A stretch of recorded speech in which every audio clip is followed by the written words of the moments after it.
y la idea es poder llegar hasta lo que es el plan de avanzar un poquito más con lo que es las responsabilidades del auditor y llegar a lo que es el plan de auditoría para que tengan de tarea preparar el plan de una auditoría. ¿Bien? Bueno, el coauditor, decimos coauditor porque es quien va a trabajar con el auditor líder, ¿sí? Es el auditor que va a estar formando parte del equipo.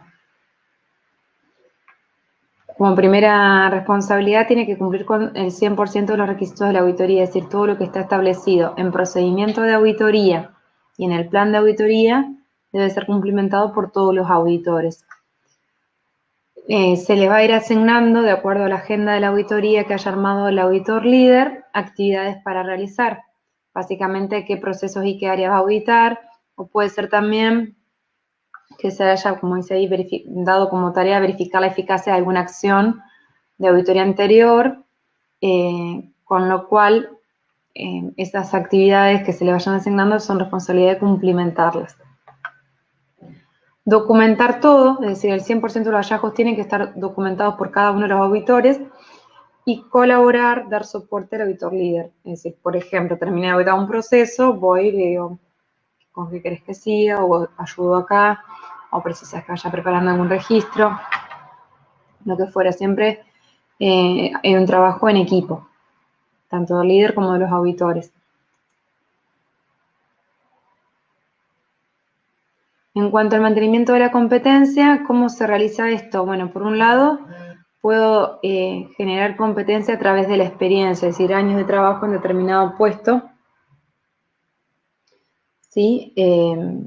También por la formación, los estudios, las reuniones, ¿sí? En muchos casos se realizan reuniones de calibración, yo les decía, juntarse los auditores, compartir experiencias de los procesos de auditorías, compartir inquietudes o inquietudes o dudas que tengan sobre algún requisito normativo. Estas reuniones, en la medida que yo las vaya registrando y tengan este objeto de mejorar la competencia o fortalecer los conocimientos o trabajar las cuestiones actitudinales o atributos de los auditores, son más que válidas. Y de hecho, siempre en grupos de auditores esto se trata de gestionar, fomentar este tipo de reuniones.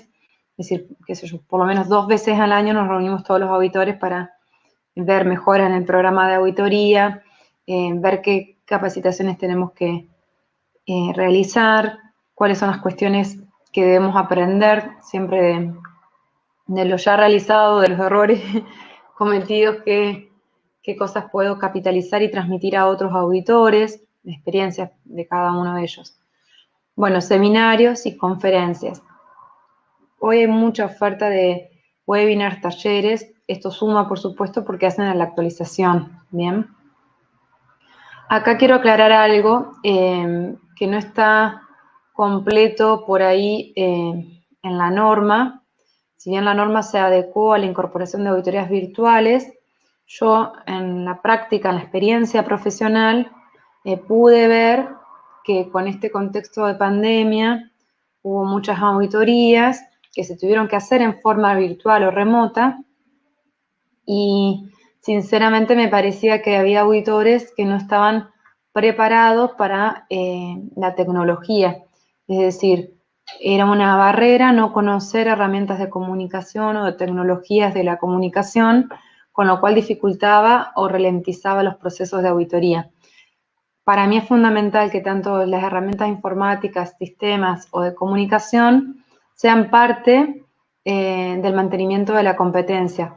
Aclaro, la 19.011 incorpora varios aspectos de la auditoría virtual. A mi criterio, es importante que en la competencia tengan conocimiento sobre las tecnologías a aplicar en el proceso de auditoría, ¿sí? Más allá de la metodología. Es importante, además, de conocer los conceptos, de conocer las técnicas, las herramientas, tener manejo de la tecnología a utilizar. O sea, si voy a hacer un programa, cuál es la aplicación que voy a utilizar y tener conocimiento sobre esa aplicación. Y si va a ser virtual, también conocer, manejar plataformas que permitan hacer reuniones remotas.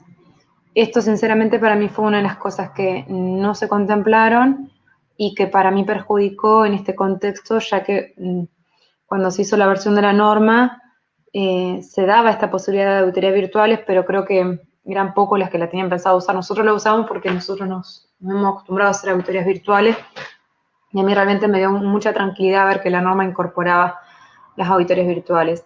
Ahora, el resto de las organizaciones, inclusive los organismos de certificación, se vieron obligados en este contexto a incorporar auditorías remotas o virtuales y en muchos casos me parece a mí que no estaban preparados. Entonces esto también es parte importante, capacitarse en las tecnologías que se van a utilizar en el proceso de auditoría. Es parte de mantener la competencia, porque si no, el resultado final también se ve afectado, ya sea por el tiempo o por las dificultades que le genera el auditado. Perdés el foco, la tenacidad, porque estás resolviendo cuestiones técnicas meramente informáticas, ¿no? Y bueno, y lo otro que es re importante, como le dije también, yo puedo haber aprendido inglés hace 10 años y tener una formación excelente, pero si yo en los últimos años no hablo inglés, probablemente sea mala mi competencia en el idioma. Con las auditorías sucede lo mismo. Si yo no mantengo una práctica regular de auditoría, las habilidades no las puedo mantener, ¿sí? Bien.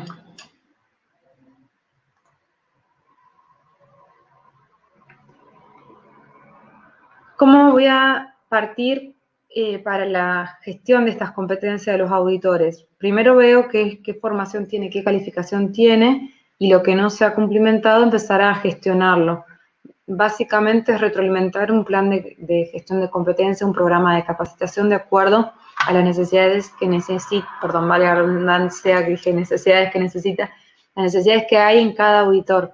Hay algunos que tienen experiencia, pero no tienen conocimiento de la norma nueva, hay otros que tienen conocimiento de la actividad y no en la norma, y bueno, y ver cómo se complementan y poder cubrir esta brecha entre lo que la persona sabe y lo que debería tener en la competencia como auditor. Una vez que cumple, yo recién ahí, cuando puedo demostrar que tiene la competencia, puedo considerarlo como parte del equipo de auditores y darle la asignación de auditor y ser posible de ser seleccionado para una auditoría. Si no, vuelvo para atrás y sigo gestionando, ¿no? Y una vez que está como auditor, que ya calificó como auditor para mi organización, lo único que voy a hacer es procurar que mantenga esas competencias. Entonces voy a gestionar actividades periódicas de mantenimiento de la competencia. Una forma fácil de una actividad periódica es lo que le comenté recién, hacer, qué sé yo, 2 reuniones al año, donde se repasan conceptos, criterios, se ve sobre el proceso de auditoría qué mejoras incorporar y cuáles son los cambios en el contexto que ameritan una competencia nueva. Bueno, el rol del auditor interno siempre es súper importante. Recuerden que la semana pasada resalté muchísimo la diferencia entre una auditoría externa y una interna. El diálogo con la persona es totalmente distinto, porque es 10 veces mejor que nosotros encontremos nuestros problemas que venga alguien de afuera y me diga, mira, esto lo estás haciendo mal. Y la realidad es que el externo es cumple o no cumple, audita eficacia, y la interna busca mejora, entonces va a auditar también eficiencia.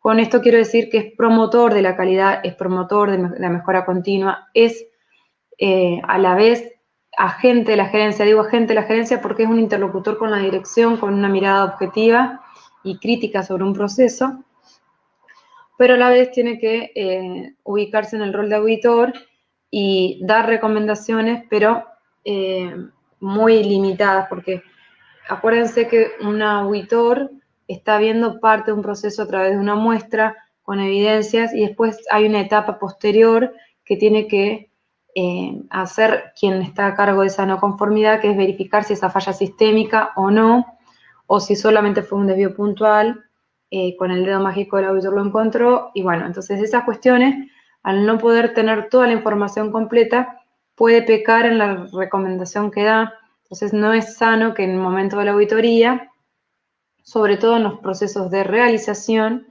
que el auditor haga recomendación. Siempre tiene que limitarse a la auditoría. Y sobre todo esto en el informe, ¿sí? Yo puedo decir que está mal, que hay que mejorar, pero el cómo lo puedo conversar, pero no es tema a resolver durante la auditoría. Podemos verlo en otro momento con las personas involucradas, con toda la información completa, con una confirmación de datos. Bueno, en cuanto, ¿se acuerdan que el PDCA para el proceso de auditoría implicaba una etapa final de retroalimentación al programa que tenía que ver con el seguimiento y monitoreo del programa? Es decir, no el resultado de la auditoría propiamente dicho, sino del proceso. Entonces, ahí, en esta instancia, tendríamos que empezar a trabajar, una vez finalizada, en la retroalimentación del programa. ¿Qué es lo que voy a tener en cuenta? La capacidad de los equipos de auditores, el cumplimiento del programa y retroalimentación de los clientes, auditores y auditados. Clientes, auditores y auditados. Clientes, dirección, responsable del sistema de gestión, auditores, el equipo que hizo la auditoría y auditados las personas que recibieron. De todos tendría que tener una retroalimentación. De esta retroalimentación de los involucrados, muchas veces salen las necesidades de competencias relacionadas a atributos personales o a características actitudinales de la persona.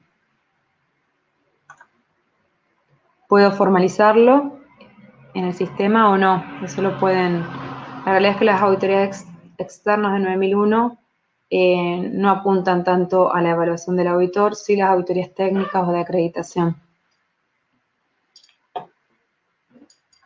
¿Qué es lo que hay que tener en cuenta cuando monitoreo los programas? Bueno, la tendencia que hay en el sistema de gestión y en los resultados del sistema de gestión, la conformidad con los procedimientos. Esto es fundamental porque el procedimiento es el documento formal en el cual se expresa las disposiciones de la organización, las formas de trabajo de la organización. Entonces, ahí hay que analizar si hay un desfasaje entre lo que se dice y se hace, y si lo que se dice en el documento corresponde con la intención real de la organización, ¿no? Entonces, esto también es importante para ver si hay desvío de procedimiento o si el procedimiento en sí no está reflejando las mejoras de la organización. ¿Cómo evolucionaron las necesidades y expectativas de las partes interesadas?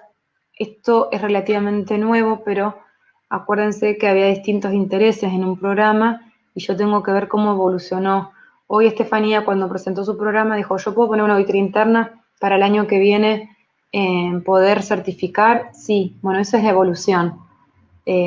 Las partes interesadas este año no querían certificar, pero el año que viene van a querer certificar. Entonces, estamos en condiciones, lo vamos a retroalimentar o vamos a incorporar más auditorías internas porque no estamos en condiciones de certificar, o quizás la dirección dijo, no, mirá, te dije que íbamos a certificar, pero ahora con el tema de la pandemia tuvimos un montón de problemas económicos, no vamos a certificar nada. Y bueno, ahí también hubo un cambio. Siempre parte de la revisión de los programas del monitoreo es chequear que todos los registros estén y además de estar, que hayan sido adecuados y hayan servido para hacer justamente el seguimiento, ¿sí? Que no sean solamente una cuestión formal para tener la información documentada del proceso, sino que también me hayan dado herramientas para la gestión. Analizar nuevas prácticas de auditoría, alternativas. Vimos lo que les dije de la auditoría virtual o remota. En su momento, así, si hablamos de una auditoría remota virtual hace 10 años es una cosa, hace 5 años es otra, y hoy es algo sumamente útil y ha solucionado muchísimas, cumplimiento de muchísimos programas de auditoría. Eso es una alternativa, una nueva práctica. También tengo que ver el tema de las grabaciones, los videos, los formularios, el análisis de todo lo que se maneja dentro de las redes sociales, ¿sí? Eso también muchas veces aporta a la organización, es sumamente valioso como comunicación con los clientes y no se ve en muchos casos en las auditorías. Entonces esas prácticas también hay que incorporarla. El tema del uso del checklist o no, el tema de la foto, Bueno, después en cosas menores, es decir, ¿cómo registramos? Vamos con el PADEPEL, vamos con la compu, cargo directamente los hallazgos en el sistema. Esas cuestiones hacen a la mejora del proceso. Y consistencia significa, si bien trabajamos para que todo el proceso mantenga objetividad, ¿sí? Acuérdense que uno de los principios era la independencia, y tenía que ver con esto, que a situaciones similares con igual criterio, la conclusión, la evaluación de los auditores tiene que ser la misma. O sea, venga quien venga, si ve la misma información y el mismo criterio, debe llegar a la misma conclusión. Entonces, muchas veces, para evaluar esa consistencia, le muestro esta evidencia para vos que, esta evidencia para vos que, esto para vos que. Ahí yo estoy evaluando la calificación de los auditores. Y pueden darse puntos de discusión, bueno, es decir, bueno, para la mitad esto no es una no conformidad, para esto es una no conformidad grave, o para alguno es una observación. Vamos a unificar criterios y en el criterio de interpretación de requisitos.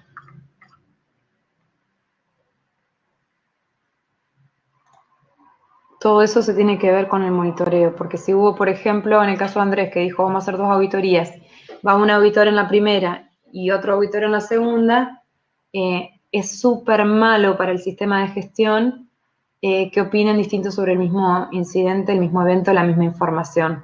Es contraproducente. Es preferible que los dos se equivoquen a que sea distinta o incoherente la información que se le brinda al auditado, ¿sí? En una organización realmente tienen mucho más impacto la coherencia y hace la credibilidad y a la participación que uno tenga la razón.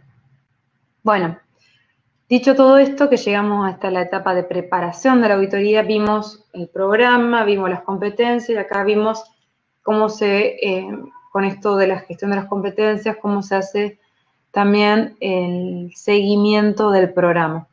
Una vez que el programa ya está, vamos a empezar a trabajar con cada una de las auditorías que se volcaron en el programa. Vamos a hacer la preparación de cada auditoría y esta preparación la vamos a volcar en el plan de la auditoría. El plan es el detalle de todas las actividades de esa auditoría y por lo general incluye una agenda, un campos que ahora vamos a ver y un listado de actividades que se van a desarrollar durante la auditoría. Va a mostrar todas las etapas. El plan es un instrumento de comunicación, con lo cual, si está bien hecho, preparo bien a los auditados sobre el proceso. ¿Qué es lo que voy a tener en cuenta en la planificación? Objetivos. Voy a mirar los objetivos del programa y voy a alinear en los objetivos de la auditoría lo que voy a realizar, ¿sí? Si el programa me marcó 3 cosas puntuales, esas 3 cosas puntuales las debería reflejar. Debería haber coherencia entre el objetivo del programa y el objetivo de la auditoría, ¿sí? Estar alineado. Voy a definir objetivos. Los criterios. Acuérdense que quizás en el programa puse genérico y acá en el plan puedo poner detallado qué voy a en esta auditoría en particular, qué voy a auditar. Lo mismo que los procesos. En el programa van a estar todos, porque acuérdense que el alcance podía ser igual o mayor al alcance de la certificación, no menor. Tiene que ser al menos igual al alcance de la certificación. Puedo auditar más, pero no menos. Y en una auditoría en particular, quizás audito solamente áreas de soporte. Bueno, acá concretamente qué proceso y qué unidades funcionales voy a contemplar en esta auditoría. Ya voy a dar exactitud de fechas, lugares, la agenda, cuáles van a ser los roles, es decir, quién va a ser el líder, quién va a ser un coauditor, quién va a ir el observador, quién va a ser un guía, cuáles van a ser los recursos para esa auditoría, es decir, qué necesito para esa auditoría. Acá contemplar, bueno, recursos tecnológicos, recursos logísticos, todo. Los elementos de protección personal. Se puede decir que en la etapa de planificación se está dando inicio a la auditoría porque empezamos con la designación del líder, con la definición de objetivos, alcances, criterios, determinar la factibilidad. Para armar el plan es recomendable tener un contacto como dice ahí, contacto inicial con el auditado, así no hay tantas idas y venidas y tantas ediciones, por así decirlo, del plan, y contemplan el contexto, los recursos, los tiempos, los horarios que tiene el auditado para poder hacer más eficiente el uso de los recursos. Entonces, ahí puede suceder de que en la conversación, este contacto con el auditado, determinen que no es viable hacer la auditoría esta semana, supongamos que estábamos armando el plan para ir la semana que viene, que hay que reprogramar, o sea, modificar en el programa la fecha de esta auditoría. Cuando llega la fecha, iniciamos el contacto nuevamente y hacemos la planificación. En la planificación dijimos que iban a estar puestos los roles, por eso decimos que hay una selección del equipo auditor. Con fechas uno ya puede ajustar, porque quizás al inicio del año yo dije, bueno, vamos a ir nosotros 4, y resulta que llegada la fecha uno no está disponible o está afectado a otra actividad o otra auditoría, con lo cual tengo que buscar un reemplazo. Entonces siempre la asignación se hace concretamente en la planificación y no en la programación. Esto también lo aclaro porque los que trabajan con la suite van a ver que el auditor y el equipo auditor nosotros lo colocamos en la planificación, y es por este motivo, para no tener que hacer cambios sobre el programa de acuerdo a la cercanía a la fecha, ¿sí? Bueno, van a definir los criterios. Acuérdense que criterios pueden ser las normas, las políticas, los procedimientos, regulaciones, legislación, contratos, código de conductas, ¿sí? Código de clientes. Supongamos puedo tener un código Unilever, el código. A mí me tocó auditar una vez el código Disney a una empresa que le vendía jugos de acá Argentina a Disney. Bueno, el código de Disney era a criterio de la auditoría. Todo eso se puede poner en una auditoría en particular. ¿Qué voy a planificar? ¿Quién va a ser el representante del auditado? Es decir, ¿quién me va a recibir? ¿Quién me va a hacer de guía? ¿Quién me va a facilitar la información? Por eso hablamos del contacto inicial. Si yo no tengo esa posibilidad, probablemente no sea factible hacer la auditoría. Técnicamente se debería definir cuál es el idioma del reporte. Por ahí no nos damos cuenta, pero si estamos hablando de una multinacional que tiene que reportar a casa matriz, este es uno de los ítems que hay que chequear y se debe planificar. Los elementos del reporte, acá es lo mismo. Cuando me tengo que ajustar a un procedimiento, tengo que leer el procedimiento. Si el procedimiento me dice, mira, el reporte tiene que tener estos 20 puntos, como auditor debo cumplir con esos 20 puntos del reporte. Es súper importante que esto lo veamos en la instancia de planificación.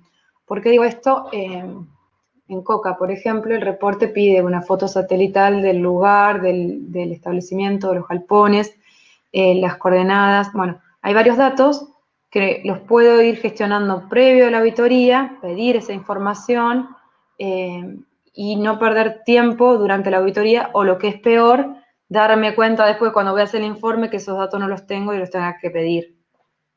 ¿Estamos?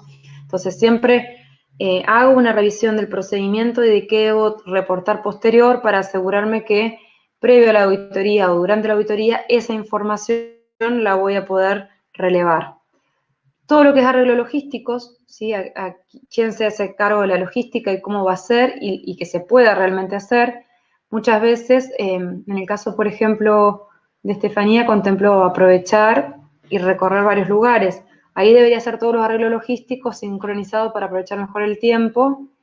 Y lo mismo pasa si tengo varios periféricos, varios centros, cómo voy a hacer la logística de traslado, cuáles voy a elegir ahora, ya sea por cercanía, por características del proceso, lo que fuera.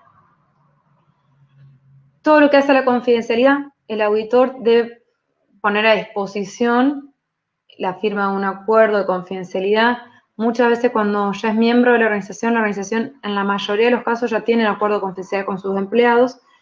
Si lo tienen, acá habría que verificar que esté firmado, en este caso sobre todo si va a ser auditor, y si es ajeno, analizar si no requiere un acuerdo especial, ¿sí?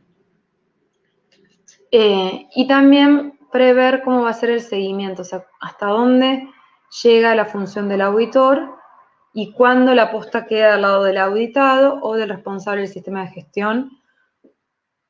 Esto quiere decir, una pavada, pero por ejemplo, ¿quién va a cargar las no conformidades en el informe? ¿Qué tiempo tienen? ¿Cuándo tienen que reportar las acciones? Dependiendo del tipo de auditoría, el cliente de la auditoría, el procedimiento de auditoría, yo esto lo tendría que prever. Por eso lo veo en la instancia de planificación. Bueno, en el desarrollo del plan, el responsable va a decir qué hacer, cómo hacer, quién lo tiene que hacer y cuándo, o sea, en qué orden se van a hacer las auditorías. Bueno, preparación de la auditoría. Acuérdense, responsabilidad del equipo auditor y en especial del auditor líder. Actividades de planificación, siempre en la planificación, como les dije recién, estudiar la norma, bueno, ustedes están en un proceso de formación, quizá el que tiene más conocimiento es más sencillo, el que no está acostumbrado a trabajar con la norma, por un tiempo le va a tener que tener media mano para ir viendo a ver qué le aplica a cada sector. ¿Sí? Puedo analizar acá en la preparación de la auditoría si voy a utilizar listas de verificación, ¿sí? Una lista de chequeo. Más allá de la norma que le dije recién, también tendría que ver, se suele pedir previo a la auditoría, el informe de auditoría anteriores y los documentos que ustedes necesiten. Puedo pedirle la lista maestra de documentos y en base a esa lista marcar qué documentos quieran leer. La ventaja que tienen si están dentro de la organización, que ustedes pueden entrar al sistema y buscarlo y leerlo. Cuando una persona es ajena a la organización, debería solicitarle a la empresa determinados documentos para poder prepararse para la auditoría. Bueno, todo esto tiene como beneficio un uso efectivo del tiempo, o sea, se gana tiempo si estamos bien preparados para la auditoría. Esto lo vimos también como característica de buen auditor. ¿Qué es lo que tendré que tener en cuenta? Dentro de lo que es la revisión de la documentación, hoy les comentaba a Leonardo, que nosotros hacemos, así podemos ver previamente a realizar la auditoría para ganar tiempo y ser mucho más incisivos en lo que estamos auditando. ¿Sí? Acá que hay que aclarar, en las auditorías externas se suele hacer una parte de revisión documental, fase 1, un informe. En las internas no es necesario separar el informe, puede quedar ya reflejado en el informe. Es decir, supongamos que le pido algunos documentos. Con el documento y la norma yo puedo auditar que lo que dice la organización cumple con el requisito normativo. ¿Sí? Eso se llama revisión documental. Le voy a pedir un procedimiento si el procedimiento corresponde con los requisitos normativos. Entonces eso se llama una revisión documental. Si yo encuentro un desvío, una inconsistencia, una incoherencia, o pedí, por ejemplo, el de control de documentos y después veo que los otros documentos no coinciden con el de control de documentos, yo ya puedo ir reflejando eso en el informe. La realidad es que en la interna eso se puede hacer en el informe final, pero puedo ganar tiempo ir haciéndolo. Yo ya tengo, siempre leo mis apuntes de auditoría, son los hallazgos que ya encontré en la revisión documental. En la auditoría ya no miro contra la norma, miro lo que está escrito contra la realidad. Bien, esto si es remoto va a ser a través de auditoría, a través de registros. Entonces ahí hay una diferencia. Primero, que lo que está escrito, que lo que la organización dispuso, planificó y acordó para su sistema de gestión, sea de acuerdo a lo que está establecido como requisito de un sistema de gestión en una norma, y después que lo que escribió, sí, pide información documentada, nos pide procedimientos como pedía antes, pero de todas formas, yo puedo ver en la documentación, por ejemplo, si pido el alcance, pido la descripción de los procesos, las partes interesadas, o los documentos que tienen, me mandan listado de documentos y miro la documentación. Yo, Gabriel, nosotros trabajamos mucho con sistemas de gestión y hacemos migraciones de toda la documentación. Así que sin querer hacemos una revisión documental, Laura sabe lo que digo porque me está ayudando con eso. Y a veces nos llega un procedimiento de control de documentos y decir, bueno, pero con este procedimiento, ¿cómo controlan los cambios? ¿Cómo controlan las versiones? Está bien, no tiene que estar escrito, pero acá no me está diciendo o me está permitiendo hacer cosas que la norma me dice que no las haga o que procure que las haga de una determinada manera. Entonces, o al revés, me está diciendo cosas, el procedimiento de control de documentos que son innecesarias y que además no estoy cumpliendo en otros documentos. Eso lo puedo ver simplemente revisando los documentos y ahí puedo tener ya un montón de hallazgos de auditoría. Si este hallazgo es crítico, es decir, hace que falle sistemáticamente, puedo darle aviso previo al responsable del sistema de gestión. Decirle, mirá, ¿y para qué hago esto, el aviso previo? Para asegurarme de que tengo la información completa y que no me diga, no, pasa que eso se complementa con tal documento. Ah, ok, dame tal documento. Porque un hallazgo documental, en la mayoría de los casos, hacen una falla sistémica, una conformidad mayor, ¿sí? Si yo digo algo mal, establezco algo mal en un documento y cumplen con ese documento, sistemáticamente hago mal algo, porque está escrito que lo hago mal, ¿bien? Entonces, esta instancia de revisión documental, que tiene que ver con la preparación de la auditoría, que yo dije que es re importante hacerla, y sobre todo si no tenemos mucha experiencia, porque nos va a llevar más tiempo hacer esto contra la norma. El que tiene mucha experiencia tiene mucho más internalizada la norma y cuando lee un documento rápidamente puede ver si cumple o no cumple o si le falta algo. En cambio, el que no está tan interiorizado con los requisitos normativos, esto le puede llevar un poquito más de tiempo. El tiempo que le destinen es re valioso porque muchas veces cuando se detecta algo es algo importante.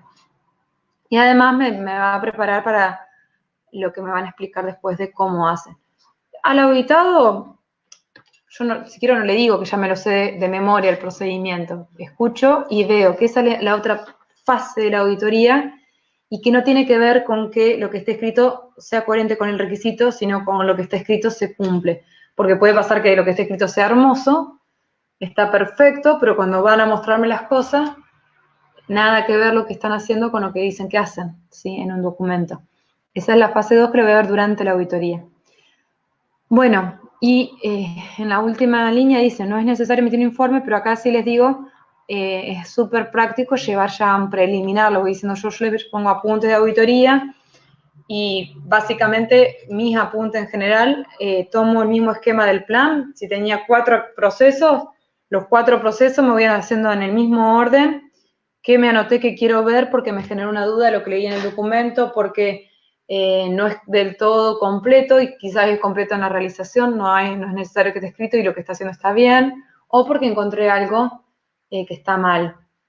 Cuando voy a auditar, hago como que si no leí nada, contame todo. ¿Sí? Después que me cuentan todo, trato de ver, ¿es lo que leí o no? ¿Dónde está la falla? ¿En lo que hacen o en lo que está escrito? Y esto que les comentaba recién es determinar conformidad del sistema documentado con los criterios de auditoría. Justamente lo que les expliqué recién, mirar lo que está escrito contra la norma es esta parte de acá de revisión documental. ¿Qué se puede incluir? ¿Qué es lo que puedo pedir yo previamente a la auditoría? Bueno, obviamente los procedimientos instructivos, manuales. Puedo pedir registros, informes, puedo pedir la revisión por la dirección, por ejemplo. Ya con la revisión puedo tener el procedimiento veo contra la norma y el informe de la revisión también lo estoy viendo, que es la realidad de lo que hicieron contra el procedimiento y contra la norma. Porque el procedimiento capaz estaba perfecto y se comieron de analizar una entrada. Bueno, nosotros en general, que es lo que le pasa a ustedes, Andrés, que los que tienen el sistema con nosotros salen perdiendo, porque yo puedo revisar mucho antes. Entonces, esta es la revisión, a veces el tiempo no es tanto durante la auditoría, pero es muy transparente para nosotros ver los registros. Entonces, ya sé muchas veces en qué están bien, en qué están más o menos, en qué están mal, después lo que hago es volcarlo en un informe. El interno va a estar en la misma situación, o sea, eso es un valor súper importante cuando sos parte de la organización y accedes a toda esa información, hay mucho que se puede auditar más allá del tiempo físico que se destinó a la auditoría. De hecho, por ejemplo, hay muchos responsables de calidad que estaban licenciados en este contexto de pandemia, trabajando de su casa, y hicieron un montón de cosas. Los que pudieron estar en su casa, la bajada de línea fue, bueno, avancen en las cosas que puedan hacer de sus casas. Como era web, muchos trabajaron con el sistema de gestión. Y empezaron a encontrar cosas. Mari, vos sabés que esto está desactualizado. Y Mari, mira, Leo, lo que estás haciendo es casi una auditoría. Anota todo y lo ponemos en el informe de la auditoría. Porque justamente esa revisión que estaban haciendo tenían acceso, sin llegar a preguntarle a alguien, a los registros que evidencian lo que se hizo, y al procedimiento. Y de hecho, alguna consulta puntual se le puede hacer, porque hoy por WhatsApp todo se puede hacer. Entonces, Virginia, vi que el registro dice esto, pero el procedimiento dice, lo que pasa que... Bueno, eso es una auditoría. Lo que pasa es que no lo estamos haciendo en el contexto de una auditoría. Entonces, ahí está lo que yo le decía recién, que muchas veces, si estamos dentro de la organización, hay un valor agregado importante en el acceso a la información, a tener una foto más real de lo que se está haciendo. El que es totalmente externo y no tiene ningún acceso, como nosotros podemos llegar a tener, le cuesta mucho más relevar información, ¿sí? Y va a ser mucho más puntual. Ni hablar si el sistema es más transparente. Lo pongo como hallazgo, pero para mí es muy transparente en el sistema saber si hay un proveedor que tiene la evaluación vencida. En cambio, alguien de ajeno no tiene tan fácil el acceso a ver eso. Tiene que indagar, a ver, mostrame la evaluación de este, mostrame la evaluación de este, y quizás tiene suerte y no le encuentran ninguna vencida. Entonces, esas cuestiones hacen a la eficiencia del proceso de auditoría. Y como uno quiere mejorar, lo que busca es encontrar la mayor cantidad posible de desvíos para ser mejores todos los días. ¿Estamos de acuerdo? A ustedes les debe pasar lo mismo cuando encuentran desvíos en el día a día, aunque no sea auditor. Lo que pasa es que en el marco de una auditoría hay que darle cierta formalidad al registro, en el informe, etc.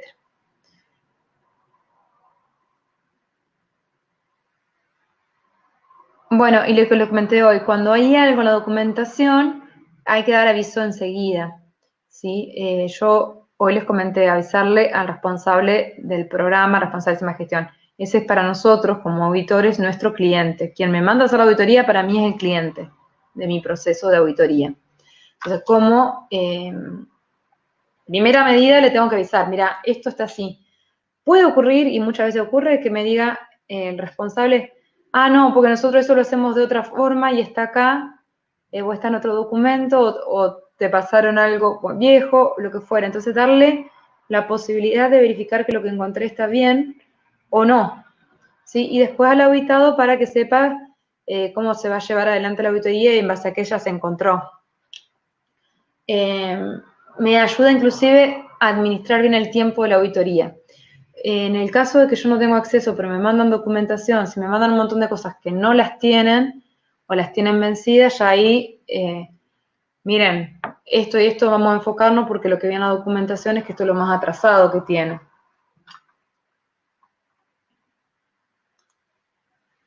En las de medio ambiente, ya cuando arrancamos con la habilitación, ahí ya encontramos para entretenernos un buen rato. ¿Qué revisar? ¿Qué se establecen los procedimientos en los documentos, en el sistema de gestión? Políticas, objetivos, planes, normas, licencias, contrato. ¿Puedo pedir un contrato en particular? La 15189 tiene requisitos específicos para los contratos. Entonces, ahí normalmente se suele pedir un contrato. Todo lo que es retroalimentación del cliente y partes interesadas. Acá, si no lo pido, hoy, gracias a Dios, hay tanto de público conocimiento que uno lo puede usar como pista de auditoría. Reviso el Facebook a ver qué tienen. Tienen quejas, tienen reclamos, tienen felicitaciones. Instagram, LinkedIn, Google mismo cuando te pone el lugar te pone las estrellitas y los comentarios del que pasó por el costado y le preguntó cómo evalúa tal. Bueno, ya ahí me está dando un montón de pistas y desde el vamos ya si tengo algo, primero lo que voy a ver es cómo lo gestionó la organización y en muchos casos se dan cuenta, no lo teníamos gestionado. O si tienen algún formulario en la página web o que están comunicando en la página web o por ejemplo si lo que me mandaron coincide con lo que están publicando en sus canales de comunicación como es una página web. Yo a veces inclusive he ido de encubierto o si hay algún WhatsApp o a veces ahora hay muchos canales de comunicación web, puedo, en un laboratorio hace poquito hice toda la auditoría de WhatsApp y de atención a domicilio simulando una condición, ¿sí? Me comuniqué por WhatsApp, vi a ver cómo me daba, yo obviamente tenía el acceso a la información, a ver si lo que me estaban dando estaba bien, si era completo, si era controlado, si era adecuado, de inspección, actas de reunión, informes, todo lo que se registra, pero también se puede evitar. Sí, acá también pasa que hoy es tan rápido el proceso de comunicación es tanto lo que exige y se demanda desde el lado de los clientes para la comunicación, y hay tanto que se ha mejorado en cuanto a diseño, gráfica y herramientas, que hay más interlocutores. Entonces de repente me encuentro con una empresa muy grande, que tiene un área, una empresa muy grande o mediana, pero contratan el servicio para comunicaciones, y el que comunica habló con algunos sectores y mandaron alguna cuestión que hace a una operación del proceso por redes sociales y nunca pasó por calidad y no coincide con lo que está en el sistema de gestión. Esto es súper común. Me refiero a nomencladores, folletos, información, instructivo, videos. Tiene que ser coherente con lo que está en el sistema de gestión. Siempre recomiendo que si hay un área de comunicación, todo lo que se genere tiene que ser controlado por un sistema de gestión de calidad, porque hay información que va al cliente o a una parte interesada. Y a veces esto está disociado.